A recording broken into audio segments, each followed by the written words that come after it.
Hey, love. Welcome to the Pregnancy, Loss, and Motherhood podcast, the place I created for moms like us. Pregnancy loss is all encompassing and creates an overarching theme that runs through our lives forever. We have to learn to live with and beside the grief of losing our babies.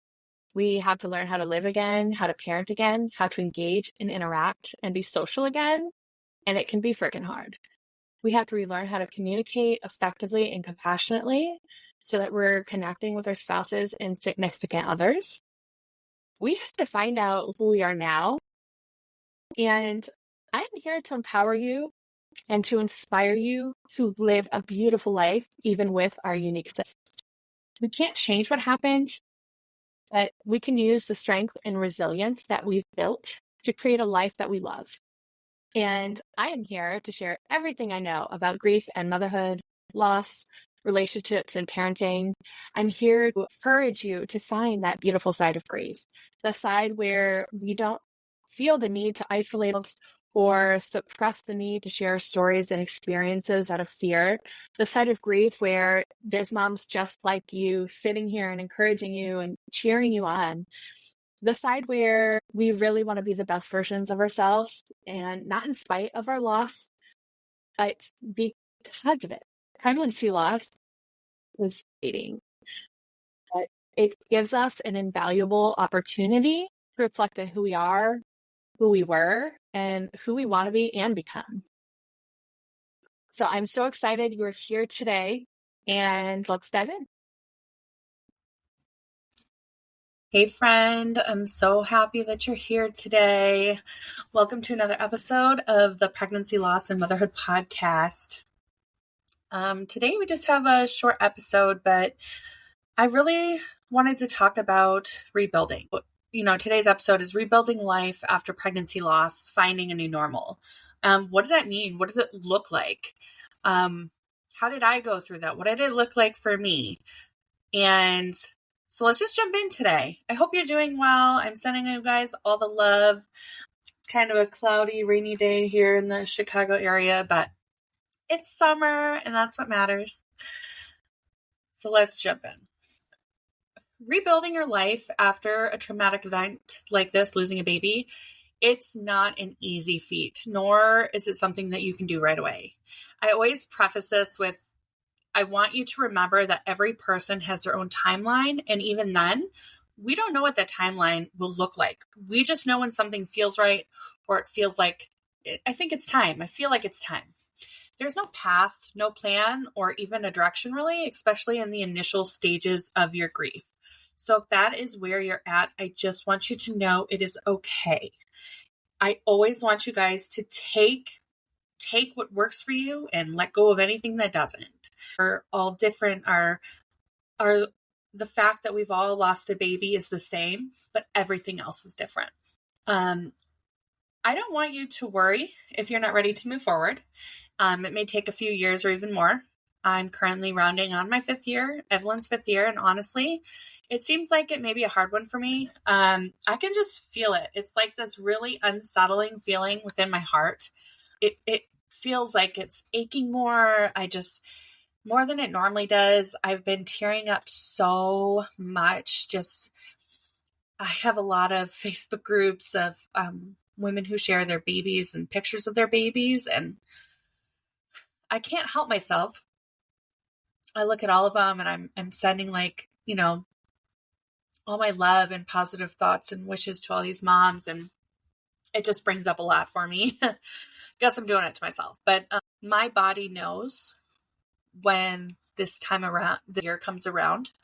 It knows before I do consciously, and I just start feeling differently. I feel a little rougher around the edges. I feel more sad than usual.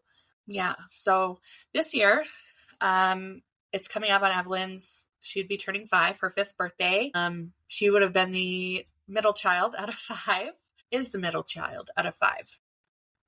And I can only imagine that her sass would be equal to that of her older sister Violet's. I also have a feeling that they would have been the most bestest friends. It's just a feeling I have, which kind of hurts my heart even more. Luckily, the last few weeks, Evelyn has been sending me a lot of signs. I take things like signs in the form of rainbows and beautiful weather, which kind of mimics the day that I went into labor with her and the day I gave birth. She's sending me messages in the form of words and symbols that remind me of her, and of course the watermelons. If you're new here, watermelons are one of the things that reminds me so much of her, because spring and summer 2019, Carter's The Clothes brand always, not always, everything that they were selling in little girl stuff was watermelons. And it was this vibrant red, pink color. It was amazing. And it was also exciting because I remember as a little girl that watermelon was my favorite food in the entire world. And my favorite color, the pinks and the greens. So that's just a little here. We're going to get ready to buy her birthday cake and things. But let's jump into the really, really good part of this. So, trying to rebuild this life that was torn apart, it is probably one of the hardest things that you and I will ever do. Funny enough, or maybe more ironically enough, it tends to happen more often than not. And what I mean is, we are constantly rebuilding our life. I mean, there are so many little losses along the path of this life. There are so many traumas that we experience that we may not even know are traumas. Excuse me, my God. Me and the processing again. I would say, except losing a baby, losing a child, it's the worst fucking thing that could ever happen in this life. At least in my eyes, that's how I feel. But there's also a reason, because even before we were pregnant with these beautiful souls, we have dreamt about what it would be like to be their mom for a long time. Some of you, maybe not. Maybe you didn't think about that very much. I thought about being a mom on and off for years since I was a teenager. Nothing like too concrete, but I mean, that's a long time. We've had so much time to create these beautiful future memories that we don't realize there's a possibility that our kids and our babies won't make it. Like, nobody really even tells us that this is a possibility most of the time. So it's a shock. And just a side note, with a lot of the mindset stuff I'm listening to lately, our brains can't tell the difference between real life and visualizing. So if you can imagine all the memories that we create in our head, like with us and our babies, our brain doesn't know that that's not reality and that it's not real. That makes it even harder to get through this, because our brain's like, oh my God, this whole life, where'd it go? I'm a huge Bob Proctor fan, Earl Nightingale, all this stuff. So, if you're interested in that, that's something else you can Google, but they talk a lot about this. So that's why it's very important to be aware of what you're putting into your brain, into yourself. So anyways, what do we do? Like how do we rebuild or find a new normal that includes our dead baby or our baby being dead? If you're new here, by the way, I speak how I speak.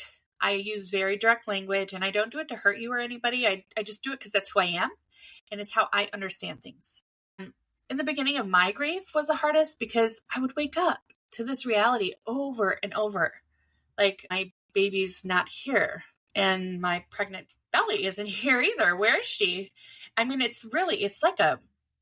it's less than a split second, but it kept happening over and over again.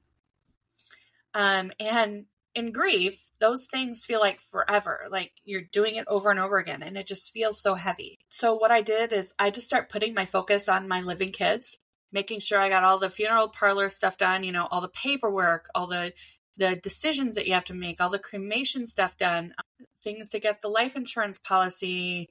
Like, there was just so much stuff that had to be done. And I couldn't allow the grief to be like, oh, sorry, I'm grieving my dead child. I can't do this right now. Nope. It's something that had to be done while I was grieving. Like, and it's in that first, week. It's a lot, you guys. So I spent a lot of time on the couch writing. I wrote so much. That's one of the things that helped me.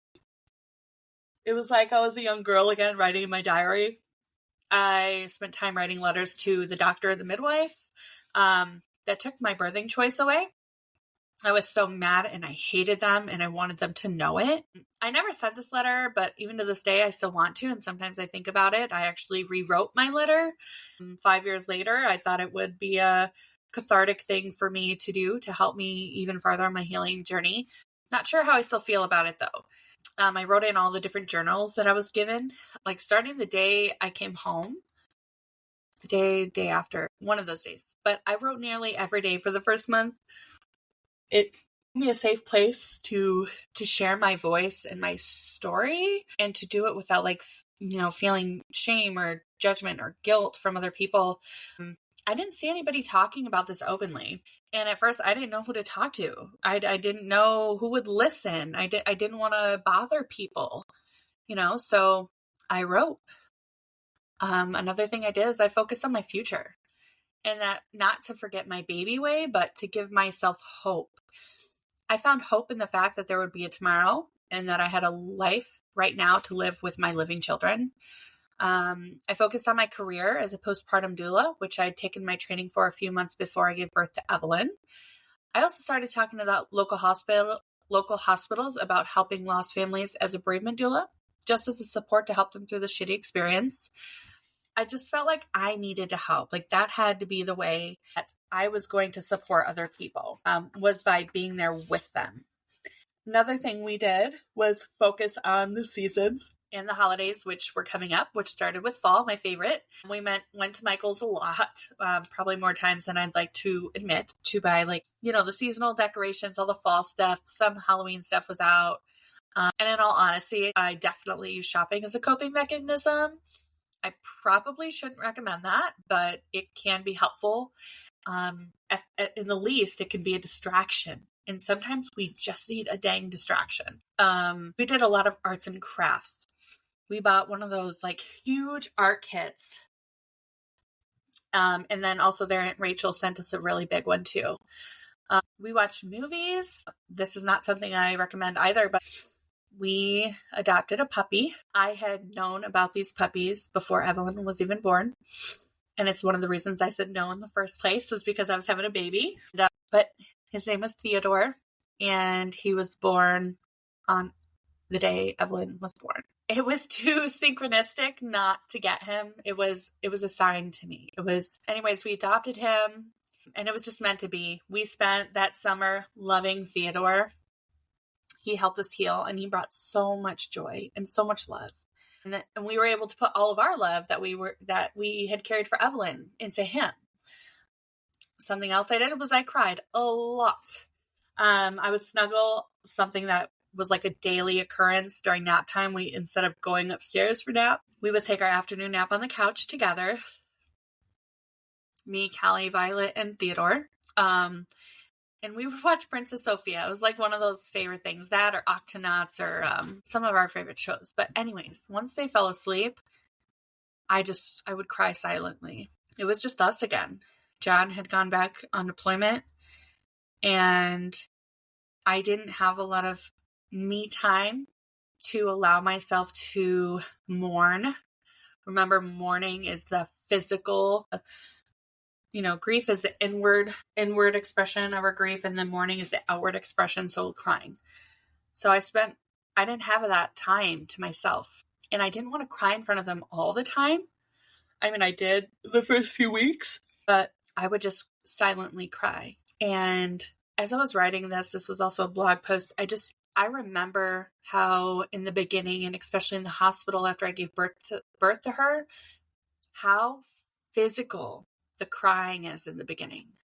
The way my whole body would just shake and blubber, along with my gasps and trying to breathe while I cried so hard. I would hold my chest because sometimes it felt like I was going to stop breathing with the way, how sharp my gasps were, and I couldn't catch my breath.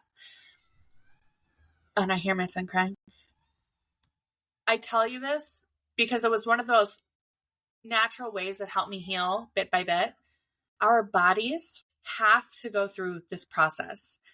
every cry, every sob, every bargaining conversation with God to give us our babies back, every guttural scream or yell into a pillow, it all has a purpose. And that purpose is to save us. I believe our brains, our bodies, our souls in these situations work together to protect us and bring us back to a new baseline after trauma and loss. And I think a really important conversation to have as well is that the grief is hard. Not only because it's like the love that we have for our babies, you know, that we didn't get to give them, but because it is the work that we have to do. It is the work that we must put in to keep us going, to get us to the other side of our grief, to find our new normal. It's literally, the grief is the work that we did not sign up for. It is the work that is the most, I don't even know how to really explain it, but it is the hardest fucking work that we ever have to do. And also, not to mention that it's never ending. That's not fair. I did not sign up for this shit, but it's ours. And there's so many ways we can look at that. Okay. It's in the beginning, you definitely don't have to accept it. You don't have to do shit. You just need to survive. Okay, mama, that's it. But that's why it's so hard. It is work. It is our life's work. Our babies are our life. Like, just because they're not here doesn't mean that we're not going to spend the next 50, 60 years celebrating them and honoring them, but also ourselves and our life that we build after. I know it's a lot. I know it's so hard. Just know you're not alone. I want you to know that's why I'm here. That's why I do this. Because I was so alone. I mean, my loss was almost 5 years ago, and people definitely weren't talking about it, at least not in the spaces that I was in. I never want you to feel alone. And if you head to the website, so www.evelynjamesandco.com, there is a services and support tab, and you can learn more about the membership that's launching in July. It's super low cost. I'm not like here for money. I want to support you in the best way possible. And I'm launching it in July for Evelyn's birthday. It'll be launched July 27th. But it is for moms like you and me. It is for moms who just need support on that healing journey. And I won't go into the whole thing. There's a whole page of exactly what we're going to be doing. But just know, you know, you will be so supported, and it's so cheap. Literally, the founding launch, guys, is $14.99 a month, and it will never go up for you, ever. The founders launch is one of my favorite things in the whole world to do, because it is all the people that have been with me from the beginning of my podcast and my sucky social media presence. I'm learning to get better at that, believe me. But get to the website, look at the membership, see if it's something that'll help you in your journey.